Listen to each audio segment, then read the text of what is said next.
вам сказать? Ну, голосуем, ходим, автоматом просто ходим. Потому что людей же не знаем. А то есть вы сейчас кандидатов в депутаты не знаете особо? Нет, конечно, откуда мы знаем. Они не ходят по дворам, там это. Я раньше как-то ходили, организовывали. Какие изменения вы ждете от них? Поднятие заработной платы. Чаще, скорее всего, да. Да, А вы? тоже. Она просто подагивает. А какие-то другие, если у вас есть запросы, может быть? Нет. Ну, только заработная плата больше. Но продукты арзандаған қалаймын, сосын Зарплата көтерген. иә стипендия көтерген. Студенттердің жағдайын. иә студенттердің жағдайын басын лучше жасау керек сияқты.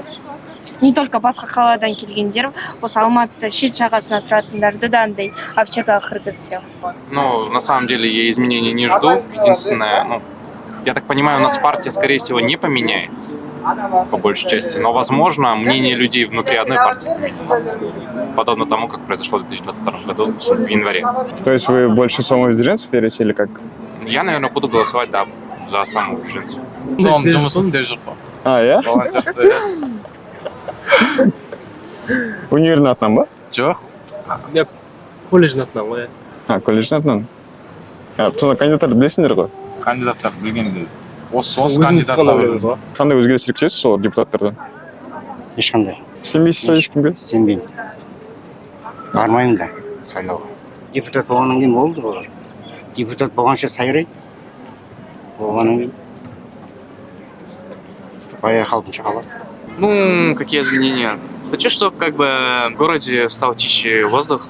Как бы фабрики, например, строили в другом месте, где нету населения так много, чтобы можно было более чистый. Сейчас в данный момент у нас в Алмате очень загрязненный воздух.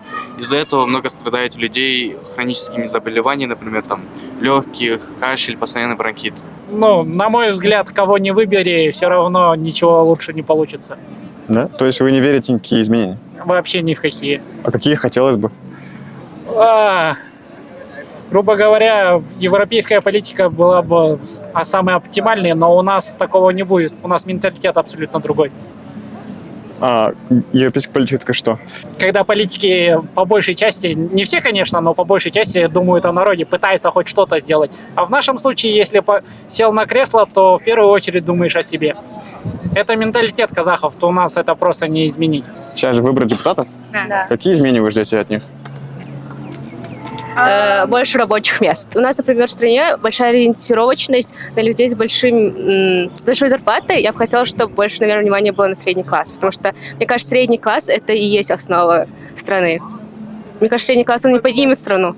Ну, равноправие біріншіден, сол дұрыс болса жақсы болатын еді барлық халыққа да. Өйткені депутаттар немесе жоғарыда отырған кісілер да, солардың барлығын через бүкіл решение через халық арқылы баратын болса, как минимум осыдан басталса, қалған сұрақтар уже артынан шешіле береді деп ойлаймын. Білім жағы болса, кішкентай балаларға болса, осы кішкентай балалардан бастап осы білімді жақсы орнықтырсақ, мне кажется, кейін үлкен болған кезде оңайырақ болады да.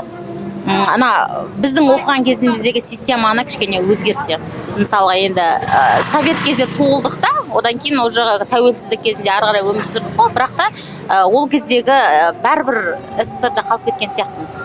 Бізде қазіргі обучениенің бәрібір қанша тәуелсіздікті алғанымызбен бізде сол обучение, сол менталитетімізбен бірге бәрі бір ұштасып кішкене әлсіз сияқты.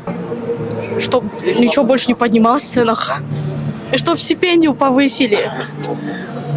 Очень маленькая стипендия. Получаешь стипендию? Да. И, например, возьмем чисто вашу стипендию. Из нее сколько процентов тратите на продукты? Все 100%. У меня стипендия 46 тысяч. Это еще не повышка. Ну, 90% на еду уходит. 10% на такси. Такси еще тоже дорогое. Сол бағаның төмендеуі и образование, сон білім алу сапасының жақсы болғаны. Себебі қазір мектептерде ондай честность болып жатқан жоқ. Балалар оқушыларға отношениясына қарағанда көп жерде жүйе ондай сапалы емес.